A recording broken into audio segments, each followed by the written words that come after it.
Ese muchacho negro tiene la vida turbia de tanto andar sin motivo por ciudades lejanas.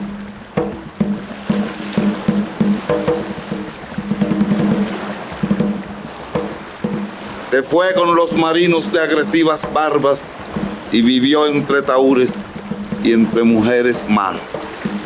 Da lástima su facha, siempre borracho y triste, abismado en los barcos que abandonan la playa. Hay una canción oculta tras de su boca sellada, en sus ojos una sed muy honda, en todo él cierta cosa vaga. Ese muchacho negro tiene la vida turbia y acaso un día ya no vuelva de las ciudades lejanas.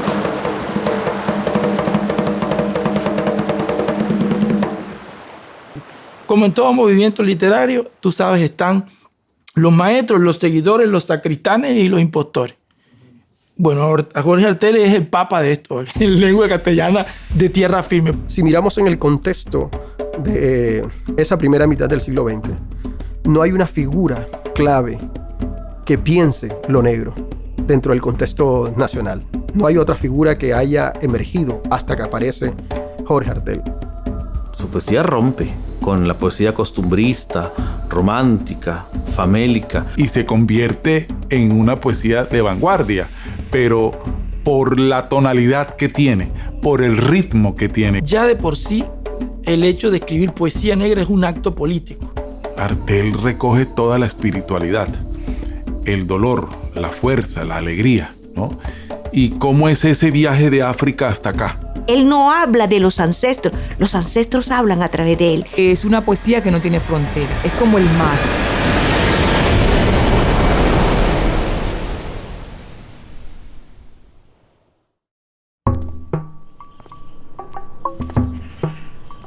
Vamos a ubicarnos en la Cartagena de comienzos del siglo XX.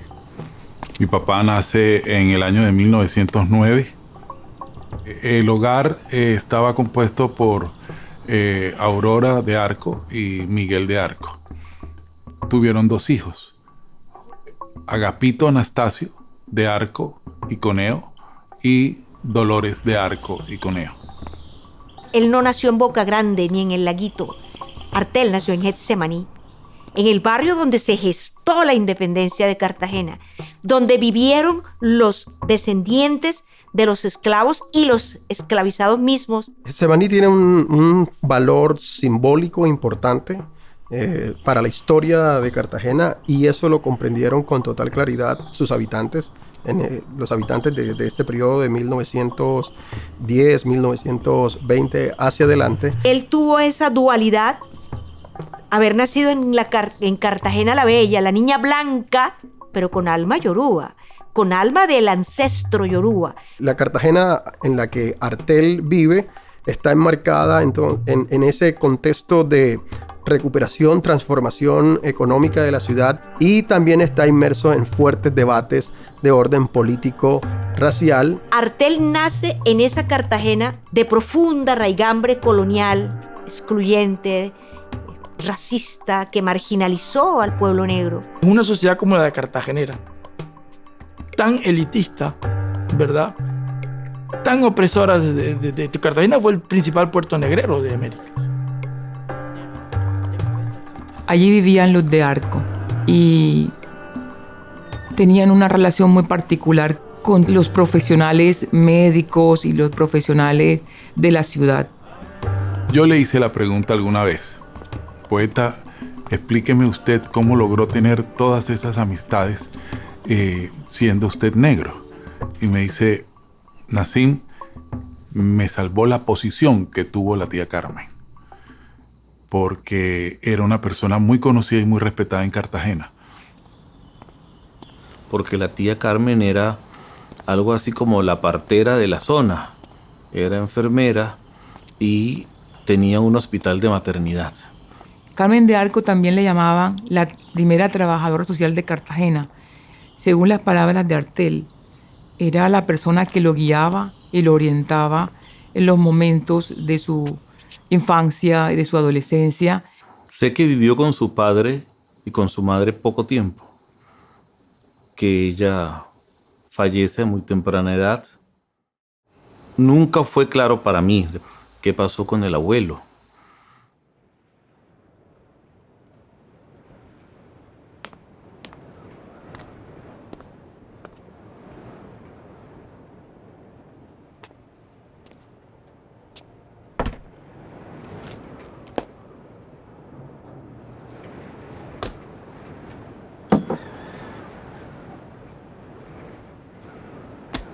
Había leído mucho en su infancia. Había una biblioteca en la casa de los de Arco y él era muy buen lector. Tenía conocimiento de todo el movimiento literario que se estaba dando en Martinica, en las Antillas, en Francia con el surrealismo. Sus primeros poemas están escritos en El Mercurio, un periódico cartagenero. Empezó a trabajar para otros periódicos, El Heraldo, para El Universal, para periódicos como El Espectador y otros periódicos de circulación nacional.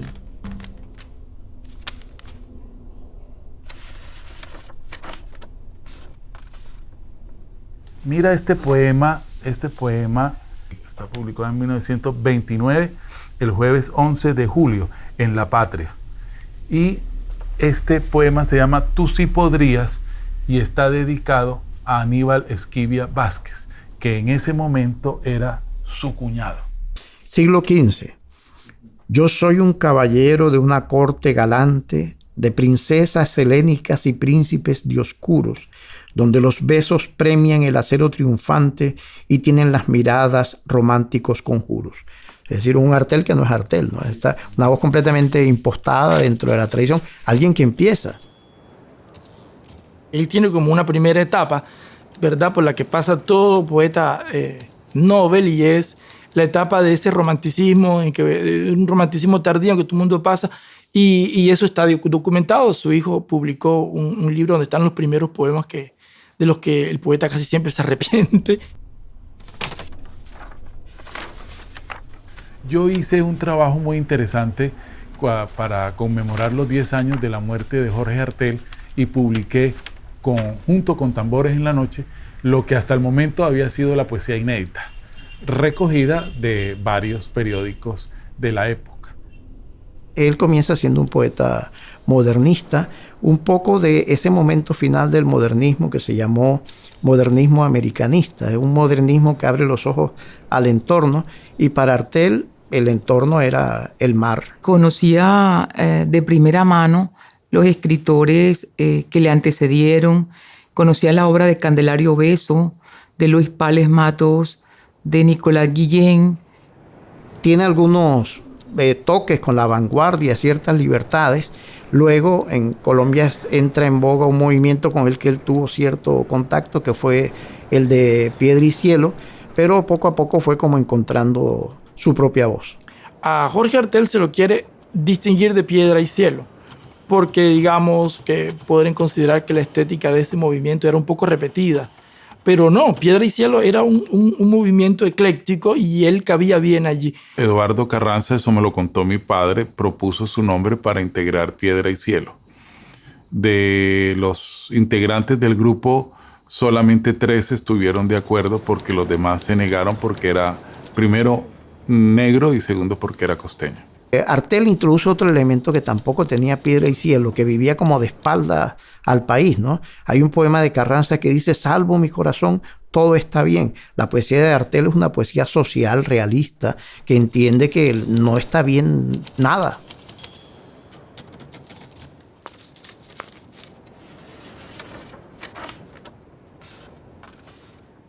La mayoría de esos escritos están firmados como A de Arco y C, y entre paréntesis ya dice Jorge Artel.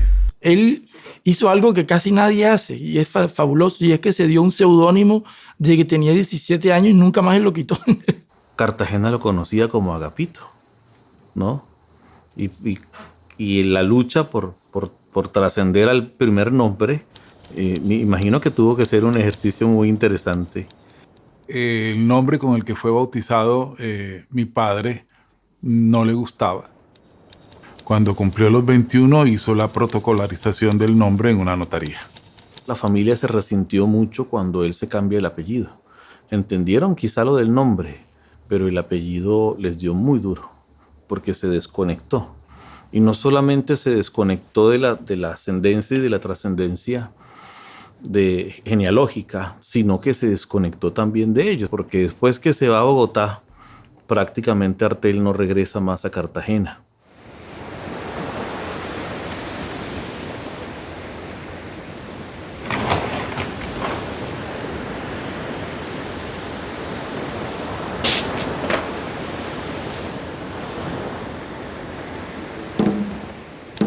El man viene y se va para Bogotá con ese seudónimo y unos cuantos poemas. Se va, según mis cuentas, como el año 29 o 30. Ya tenía cierta fama en Cartagena.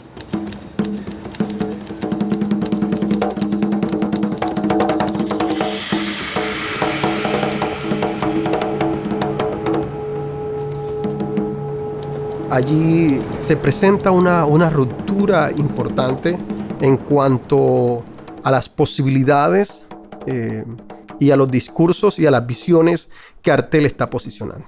Logra estudiar en la Universidad Nacional sus primeros semestres de Derecho, pero la tía Carmen se enferma y pues no tiene forma de sostener a mi papá en Bogotá. Entonces él se regresa y termina estudiando, entonces se matricula en la Universidad de Cartagena.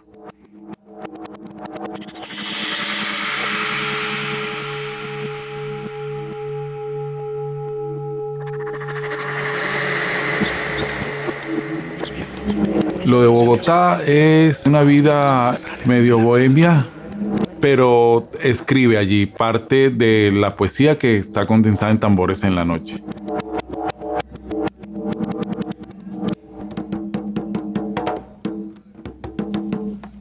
Los tambores en la noche parece que siguieran nuestros pasos. Tambores que suenan como fatigados en los sombríos rincones portuarios, en los bares oscuros, aquelárricos, donde ceñudos lobos se fuman las horas, plasmando en sus pupilas un confuso motivo de rutas perdidas, de banderas y mástiles y proas. Los tambores en la noche son como un grito humano. Trémulos de música les he oído gemir cuando esos hombres que llevan la emoción en las manos les arrancan la angustia de una oscura saudade, de una íntima añoranza donde vigila el alma dulcemente salvaje de mi vibrante raza con sus sitios mojados en quejumbres de gaitas.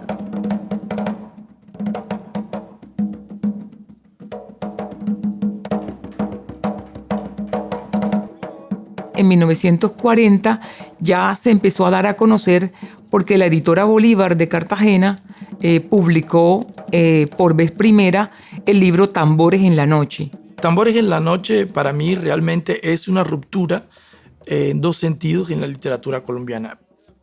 Abandona el verso rimado por el verso libre, y eso fue, aunque tardío en Colombia, como casi todo, pero fue una ruptura, digamos, allí. Tambores en la Noche revela que el país no era la imagen que se solía proyectar desde la capital, que era un país mucho más complejo y más rico, con regiones ignoradas, que había etnias completamente menospreciadas como era la cultura negra. Las voces que más o menos hablaban en torno a su pertenencia racial lo hacían desde voces eufemísticas, utilizaban eufemismo. Entonces decían, somos los del plumaje pardo o somos los de la piel bronceada. Artel dice, no, soy negro. Y en el plano de lo social, Artel estaba haciendo para su gente, ¿verdad?, para su etnia, lo que hasta el momento no había hecho nadie abiertamente. Negro soy desde hace muchos siglos. O sea, yo no soy un negro hecho, soy un negro de raza, de sangre, de historia, ¿sí?, de lucha, de rebeldía, de cimarronismo. Porque es que cuando ellos llegaron de África, no eran negros. No eran negros. Negros los llamó la colonia.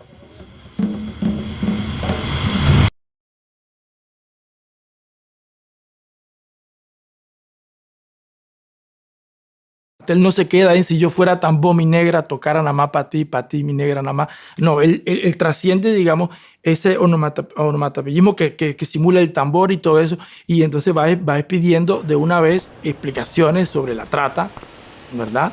Sobre la esclavitud, sobre la marginalización. La poesía de Artel habla en un presente indiscutible de la pobreza, de la miseria, de la explotación, de la muerte, del abandono. Artel radicalmente era un liberal, ¿verdad? Lo que antes llamaban un liberal radical de izquierda, se hacían llamar así. Eran hijos de la Revolución Rusa. Lo que pasa es que en Colombia, aunque no estaba tan satanizado el comunismo, no se podía hablar directamente. Por lo menos los partidos estaban prohibidos. Cuando le escuché a un amigo decir que mi papá era ateo, tu papá es comunista y es ateo, eso a mí me impresionó mucho. Entonces le pregunté a él que si él era comunista y ateo, que porque él no creía en Dios. Entonces me dijo, yo soy humanista, yo creo en el hombre, en la gente, en sus posibilidades, en sus errores, en sus aciertos. La República Liberal retorna a una idea que era la idea del mestizaje. Colombia es una nación mestiza y como somos una nación mestiza, tenemos que valorar ciertas visiones. En mi criterio tuvo una formación en las teorías críticas de la época, muy cercano al pensamiento liberal, que era lo más avanzado y lo más revolucionario de ese momento. Gaitán sedujo a todos estos pelados. Ellos eran amigos íntimos de Gaitán. Gaitán les conseguía becas en Bogotá para estudiar. Gaitán era la figura central, por lo tanto era una figura cercana, inspiradora para los liberales de la época, sobre todo para los liberales que se definían como gaitanistas, ¿no? Y allí entra Jorge Artel, que junto con otros sectores negros y mulatos de la ciudad de Cartagena, por ejemplo, logra un proceso de movilidad social importante. Creo que le escuché en alguna ocasión 1 o 2 discursos de memoria de los que produjo Gaitán. Por eso se impactó tanto con el asesinato de Jorge Eliezer Gaitán.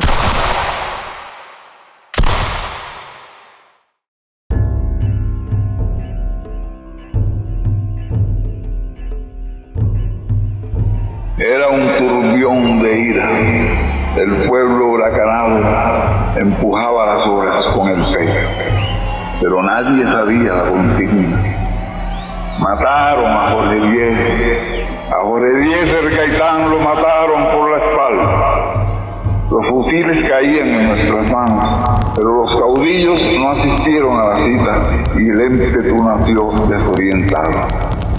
¿Qué pudo hacer un pueblo cuyos jefes lo ignoraban, sin abanderados ni consignas, solo con su angustia girándole en el alma? ¿Qué podía un partido deteriorado por la burocracia, sin combatientes y sin disciplina, sin estrategias revolucionarias? El caudillo no se murió de un infarto, al caudillo lo asesinaron. Y mataron luego al que lo asesinó. Ok, perfecto. ¿Quién va a contar quién lo mandó a matar? Ahí es donde está lo más grave de la cosa. Su muerte en la memoria colectiva posterior ha sido simbolizada de alguna manera como el gran fracaso, ¿no? Y la gran frustración de un proyecto de transformación social. Ese combo Esquivia Vázquez, ¿verdad? Braulio Henao y Jorge Artel tenían emisoras y publicaban en la prensa también escrita. Imaginémonos las personas en 1948 con su radio en las casas, y en Bogotá los liberales gaitanistas en este levantamiento que tuvo visos de insurrección popular se toman la radio. Al matar a Gaitán, estos intelectuales, como cualquier gaitanista de la época, se indigna y en vez de coger el machete y el mechón para incendiar, lo que hacen es coger el micrófono de la radio y llamar a la revuelta. Esto de pronto, yo no puedo decirlo testimonialmente porque yo no estaba ahí, pero todo el mundo dice que Artel llamaba con su vocerrón a la revuelta.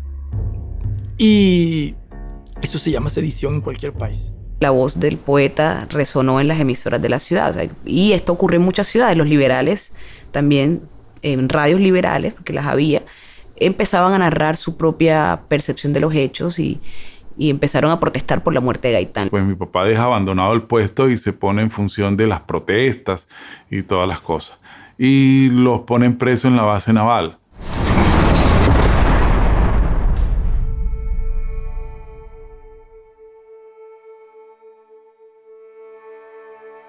De los detenidos de la época, Artel estuvo detenido, Braulio Henao Blanco, otro liberal, gaitanista, concejal en ese momento, también un hombre mulato, y Ramón León Ibé, otro dirigente gaitanista liberal muy reconocido. Estuvieron detenidos en la base naval, pero esto pasó en todos lados. La forma en que los torturaban era, los desnudaron y les ponían el chorro de la manguera muy cerca. Y mi padre se quedó viendo al marino y le dijo, está muy bien, que quede anotado que es la primera vez que un blanco baña a un negro.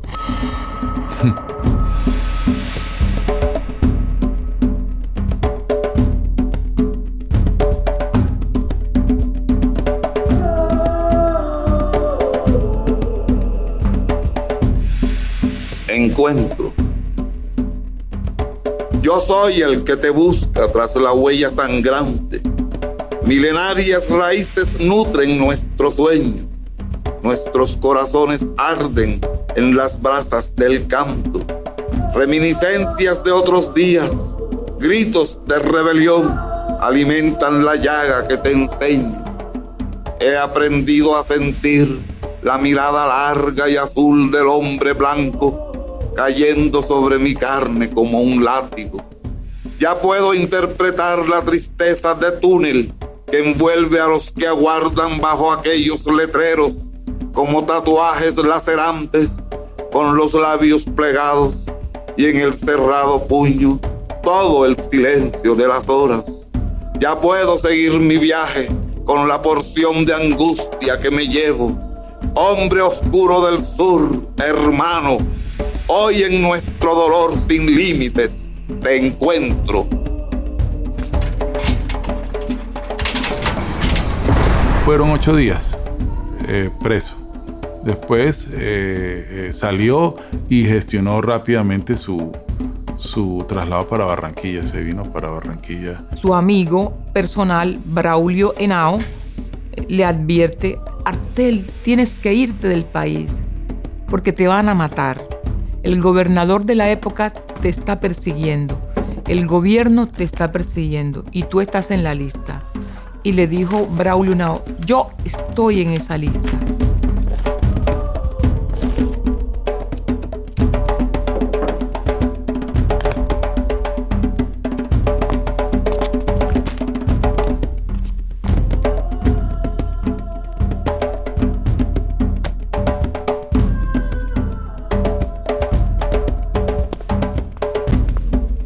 Explota todo esto. Fue en abril, en el mes de mayo, matan a Braulio Henao, que había ofrecido un reporte exacto de lo que había pasado.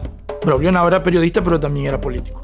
Político de esos que iban a la asamblea y había tenido cargos en el departamento y eso. Cuando lo matan a él, el que venía era Artel, que había estado preso junto con Henao en la base militar de Cartagena. Lo del exilio o el autoexilio hay que leerlo también en la dimensión de voluntariedad de quien está pensando que su vida política ni artística es posible en un país que está incendiándose.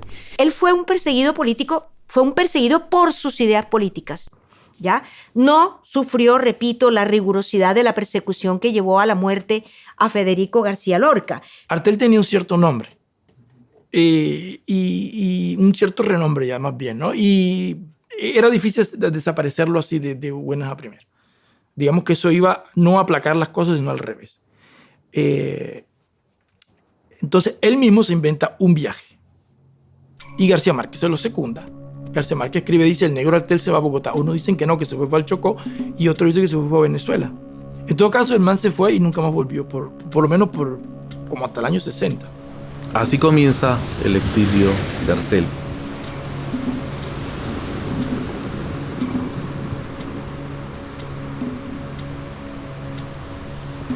Nunca podré saber qué poderosa sed de itinerarios violenta mi nave hacia otros puertos, ni qué angustioso afán de huidas muerde mi alma y la fustiga como un remordimiento.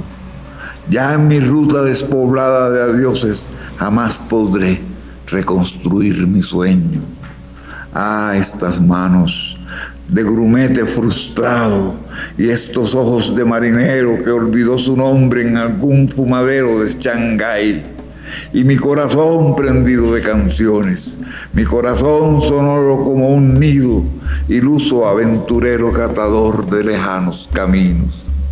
Ah, esas voces extrañas que me llaman y ululan misteriosas en el aire, y la ondulada tentación de las olas que sepultó en el mar mis ensueños cobardes.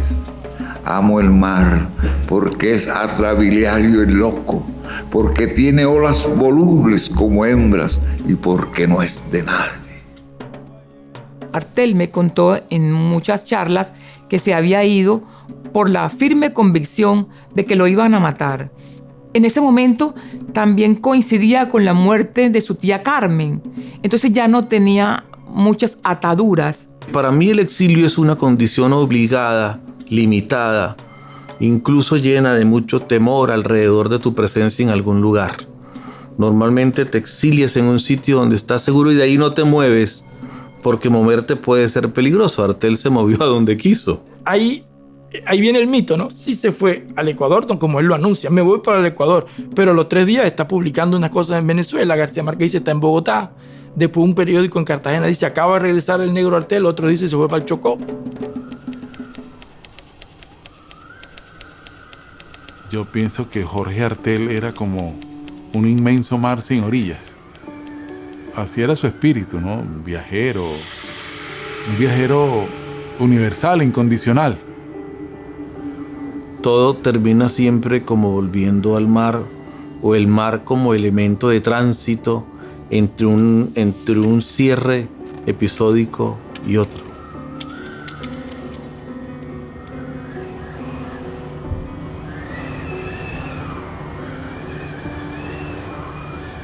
Era una manera de vivir errante, pero también era una forma de acumular experiencias. Su viaje por las Antillas está influenciada por los escritores y los poetas de la época que estaban marcados por el acento africano, jamaiquino, haitiano. Esos viajes de exilio fueron revitalizantes en su vida. O sea, porque sentía que tenía mucha acogida y que lo conocían en el exterior, mucho más que en Colombia. En Venezuela le dieron trabajo en la revista y en periódicos, estuvo en Panorama y en otras revistas. En México también tuvo trabajo, en la Universidad de Guanajuato, estuvo más o menos 10 años en México, estuvo en Nicaragua, estuvo en Costa Rica, estuvo en Nueva York. Entró a trabajar en Naciones Unidas, ¿no? Y además de eso traducía la revista Selecciones. Se propuso ser redactor de la revista El Reader Digest, en ese momento una revista muy prestigiosa de los Estados Unidos, y lo logró. No hay un registro de que en esos años haya otra vez regresado al país y vuelto a salir. Entiendo que el exilio termina en Panamá, donde conoce a Ligia Alcázar.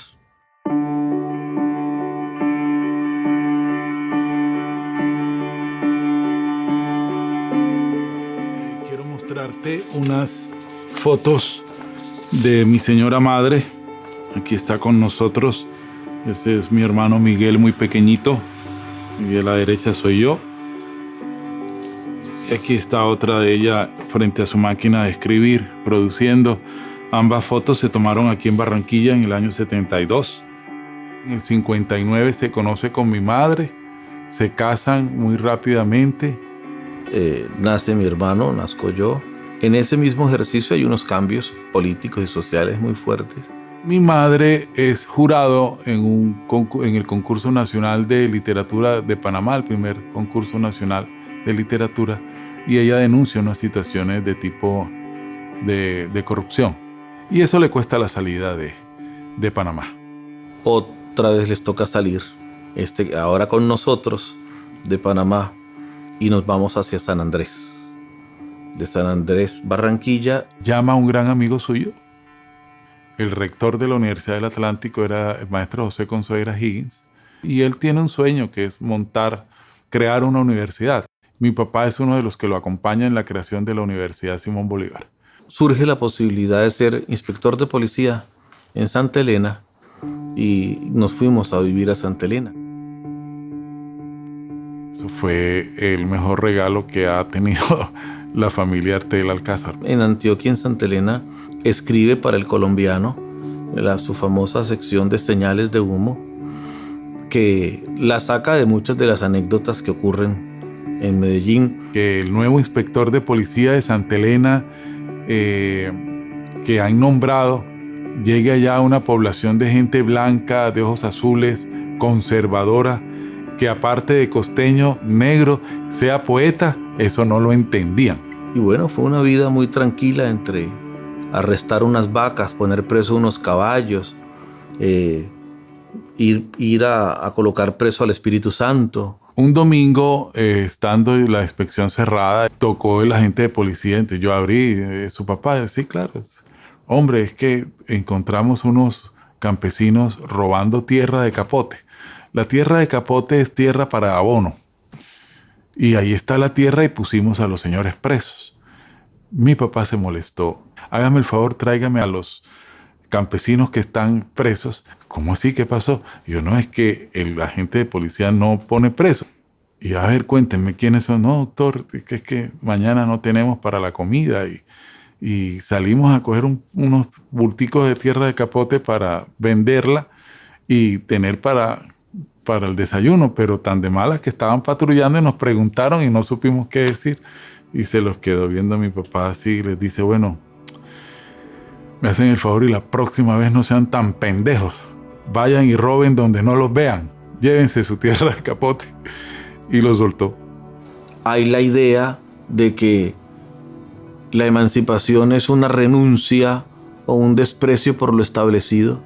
Y no, es que lo establecido es el vehículo, es el camino. Solamente la diferencia está en hacer las cosas bien o hacerlas mal.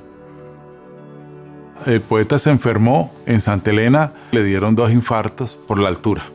Entonces había que irse ya para tierra caliente. Decidimos irnos para Panamá y se presentó el maestro Consuegra allá a decirle a mi padre pues que él era miembro fundador de la Sala General de la universidad y miembro de Sala General y que él tenía allí pues su puesto, ¿no? como fundador y que se fuera para allá y le dejó sobre la mesa, le dejó 4 tiquetes aéreos para que se regresara a Colombia.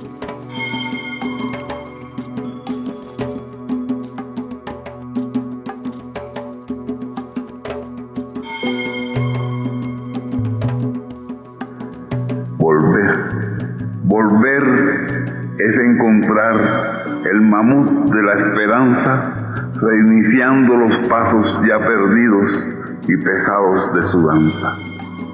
Es buscar un arco nuevo para la última flecha que nos queda desde el antiguo carcaj de nuestra infancia. Después de haber echado pelambre de camello, ir a descargarnos de todas las distancias.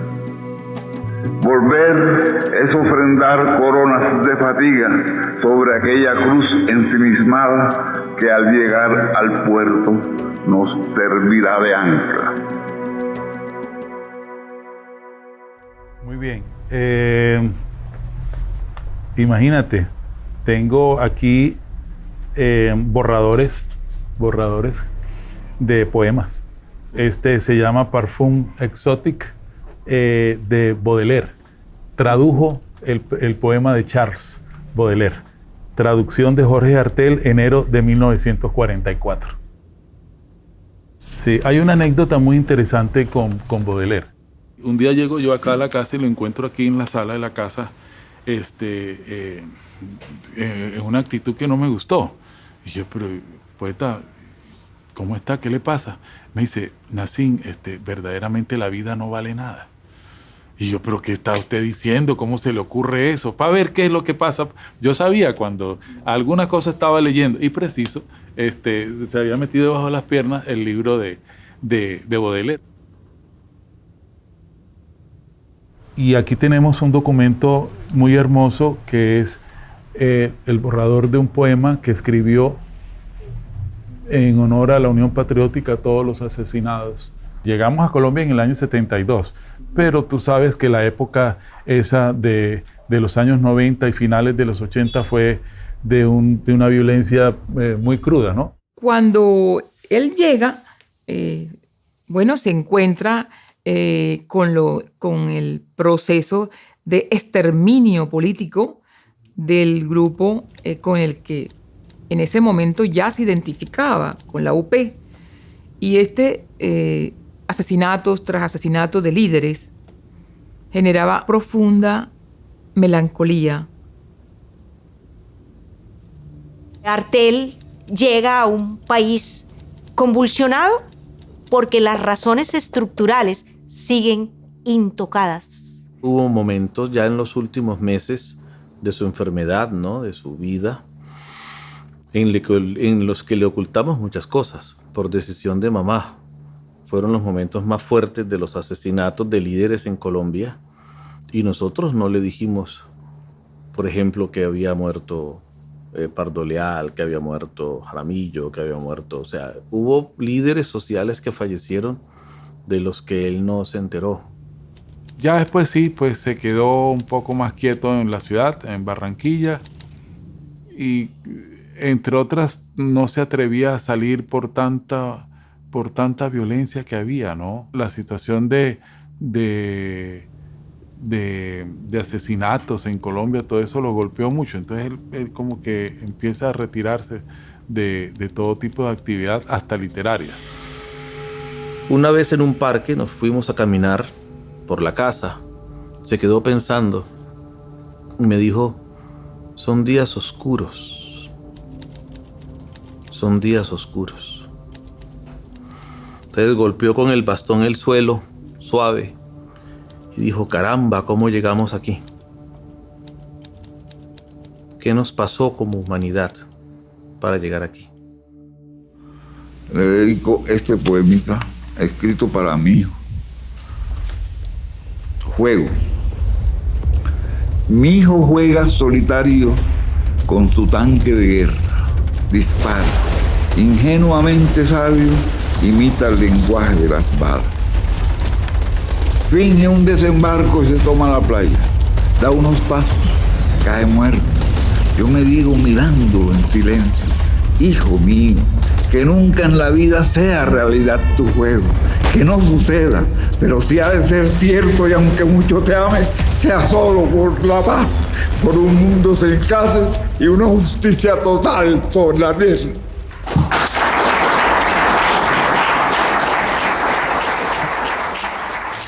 Quiero mostrarte ahora una fotografía bien interesante. Es esta. Esta es una foto muy bonita porque se tomó aquí en Barranquilla, lo hizo el Diario del Caribe, y es la llegada del señor presidente de la República, Belisario Betancur, a Barranquilla. A continuación, tengo el honor de presentar a ustedes al señor presidente de la República, quien dirigirá unas palabras a propósito del encuentro de la poesía de Jorge Artel. Queridos amigos, bienvenido sea a esta casa Jorge Artel.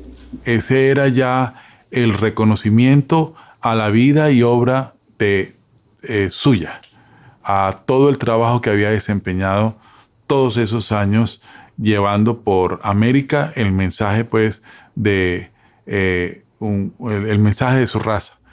Bienvenida a su poesía tan impregnada de fiesta, tan saturada de lloro. Así, en el bello poema de Artel, negro soy desde hace muchos siglos, poeta de mi raza, heredé su dolor. Y lamento profundamente que la mirada racista de la cultura colombiana haya relegado la imagen de Jorge Artel a un lugar donde si nosotros no nos empeñamos en visibilizarlo, si sus hijos no se mantienen en la lucha por mantener vigente la poesía de su padre, ni yo misma conocería la poesía de Jorge Artel, ¿verdad? Entonces, ahí hay mucho de racismo. Bienvenido, poeta Artel, con todas sus cóleras y todas sus protestas y todas sus denuncias. Todavía en Cartagena hay una marca, un sello de colonia. La ciudad huele a colonia. Decía el poeta cubano Nicolás Guillén que el maestro Artel es el primer poeta popular en nuestra literatura colombiana. Más precisamente, el primer poeta negro popular. En Cartagena vive lo más aberrante que puede ver un ser humano en la calle. Dice, en el mundo, dice, se reserva el derecho de admisión. Eso está escrito para los negros, ¿viste? Eso no está escrito, digamos, para un blanco. Eso basta nada más con que uno se siente ahí y se la pille. Entonces en Colombia no hubo eco. Con la energía y la vivacidad de la poesía suya, cuyos ecos llenarán de orgullo esta casa que fue de don Antonio Nariño, y que esta noche y todo el tiempo que yo resida en ella es casa de las artes y las letras, casa de poesía. Por tanto, su casa, maestro Jorge Artel. Muchas gracias. Y en ese momento él no tenía casa, pero tenía muchos amigos acá en Barranquilla. Y pudieron, a través de diversas peticiones, conseguir que el presidente de la República de ese momento, Belisario Betancur, le entregara una casa al poeta en Malambo. Y en esa casa vivió hasta el fin de sus días, en esa casa.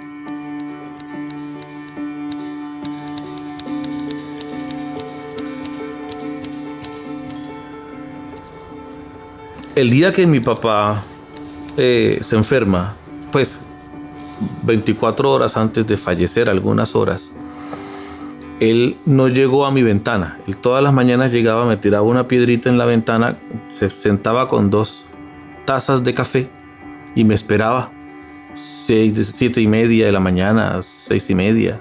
Entonces yo bajaba la escalera, me sentaba con él y nos poníamos a tomar café. Ese día él no tocó mi ventana con las piedras. Entonces me asusté y dije, algo pasó aquí. Y antes de fallecer, horas antes, dijo, ahora me voy a dormir y no me voy a despertar. No se preocupen. Y sencillamente déjenme dormir. No se asusten, pero no me voy a despertar. Y así fue. Se durmió.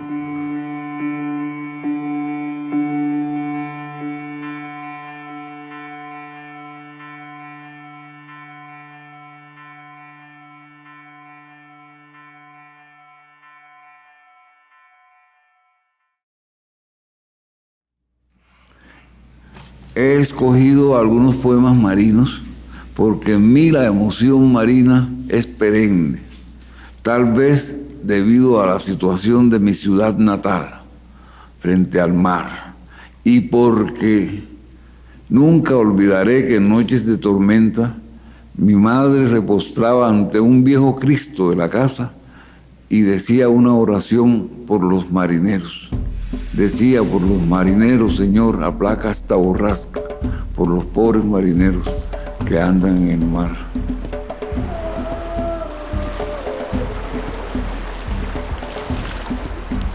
¿Qué sería la poesía colombiana sin Artel? ¿No? Y sí, evidentemente habría un hueco, habría un vacío.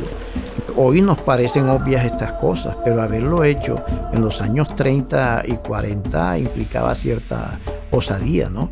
A mí no me extraña que sea desconocido en gran medida, porque era un hombre negro, porque era del Caribe, y el centralismo sigue pesando. Hay que decirlo, ¿sí? Y en Colombia es un país racista. En Colombia no hay derecho a racismo, porque todos somos mestizos. En esa lucha que no cesa, ¿verdad? Por los derechos civiles del hombre negro, que no son otra cosa que demandar la igualdad y el respeto del hombre por el hombre. Ese día Artel va a ganar el puesto que de verdad merece. el mensaje que él tiene es contundente, porque le está diciendo a todos, aquí estamos y somos una conciencia en América. Y mientras el ser humano siga en la búsqueda constante de su propio encontrarse, ahí estará la voz de Jorge Artel, evocando la voz de los ancestros, dándote rutas de encuentro. La voz de los ancestros. Oigo galopar los vientos bajo la sombra musical del puerto. Los vientos, 1000 caminos ebrios y sedientos, repujados de gritos ancestrales, se lanzan al mar. Voces en ellos hablan de una antigua tortura, voces claras para el alma, turbia de sed y de ebriedad. ¿De qué angustia remota será el signo fatal que sella en mí este anhelo de claves imprecisas? Oigo galopar los vientos, sus voces desprendidas de lo más hondo del tiempo me devuelven un eco de tamboriles muertos, de quejumbres perdidas en no sé cuál tierra innota donde cesó la luz de las hogueras con las notas de la última lúbrica canción. Mi pensamiento vuela sobre el álama fuerte de esos vientos ruidosos del puerto y miro las naves dolorosas donde acaso vinieron los que pudieron ser nuestros abuelos, padres de la raza morena. Contemplo en sus pupilas caminos de nostalgia, rutas de dulzura, temblores de cadena y rebelión. Almas anchurosas y libres vigorizaban los pechos y las manos cautivas. Una doliente humanidad se refugiaba en su música oscura de vibrátiles fibras. Anclados a su dolor anciano, iban cantando por la herida. Oigo galopar los vientos, temblores de cadena y rebelión, mientras yo, Jorge Artel, galeote de una ansia suprema, hundo remos de angustias en la noche.